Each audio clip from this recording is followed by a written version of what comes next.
The 3rd of June is fast approaching, and this is the first Wednesday of the month, and this is the day where we pray and fast as a nation. And so I've decided, and I felt the leading of the Lord, just to name this Praying for Strike Season. This is our Wednesday that we'll be praying for the strikes that are about to be embarked by the different unions, that the unions will call upon their workers to strike for various issues. And so we have various points that we'll be fasting about concerning these unions. The first point is that we want to pray for the agreement between union and the workers, the bosses of the workers. We want to pray that there would be a union and that there would be a quick agreement as to what the unions are presenting to these bosses, as to what the unions are demanding of these bosses on behalf of their people. Point 2, we want to pray for a proper work ethic in this nation, and that workers and unions would be enlightened about their responsibility in terms of work ethic in this nation. Because when a strike takes place in the nation, it has a ripple effect. And so many jobs are lost, many families are affected, many finances, homes are without finance, homes are without food, children cannot have education. And so there needs to be returned to South Africa a proper work ethic, because Nehemiah, when he built the walls with those that have a heart to work. A heart to work, and this is what we need to see amongst our workers and our union bosses in this nation. Point 3, we're praying for a living wage. We're praying that there would be unity between bosses and workers in terms of what the unions are offering and demanding from the bosses. We all know that the economy in this nation is going down fast, and many of the demands that unions are making are totally unrealistic. And so we're praying that the unions would be enlightened and that they would be able to come to agreement and receive the wage offer and receive that which bosses are able to, in a credible way, give their workers, so that work could continue, so that the economy would be uninterrupted in this nation.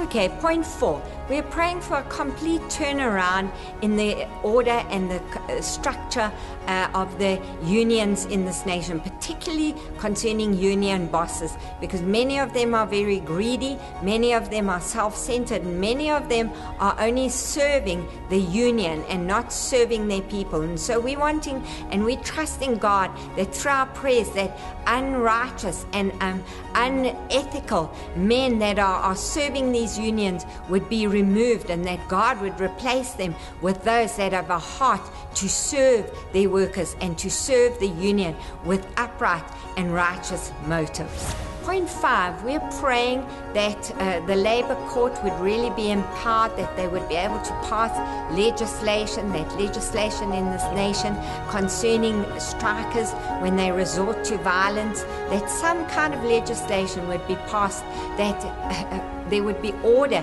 in terms of these strikes. We've seen how much damage has taken place in various cities, and even trains and buses and things like that have been torched. And so we trust in God that somehow there would come a reversal and there would come a new establishment, a new order in terms of the union bosses in this nation.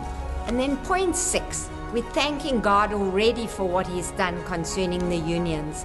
You see, if the unions rule the nation, we're all ruled. If the unions rule the government, we have total chaos and anarchy in the nation. And so we're thanking God already for what He's done concerning the unions. How He's moved concerning COSATU, how He's moved concerning various names like Zwelinzima Vavi and Urban Gym, and how we can already see that there's division, and so we're praying that God's perfect will, that His kingdom would manifest concerning the economy of this nation, concerning the unions of this nation. And so bearing in mind that we're working in the Spirit, that we're praying in the Spirit, that we're moving in the Spirit realm, that we can see change in the natural. And so as we just end this little introduction and end concerning what we're praying for, I want to encourage you and exhort you as well to pray for our leaders of our nation. We're seeing the old being removed, and God is about to raise up new leadership in this nation. And so I want to encourage you not to lose heart, not to look at what's taking place in the natural, because God is working in the spirit, and we are about to see change in this nation. And so as the church gets together, as you and individual get together and you fast and you pray on the 3rd of June, we will see the hand of God move. And as a body, a corporate body, we will be able to testify concerning the future, and we will look back concerning the past as to the hand of God coming forth and the redemptive purposes of God coming down upon our nation and being birthed in this nation. God bless you as you take time to fast and pray on the 3rd of June. Please write to us concerning any testimonies that you might have as to what God did in this sector of society. You might be involved as a worker in the sector. Please write to us and testify as to what God has done in this area. God bless you.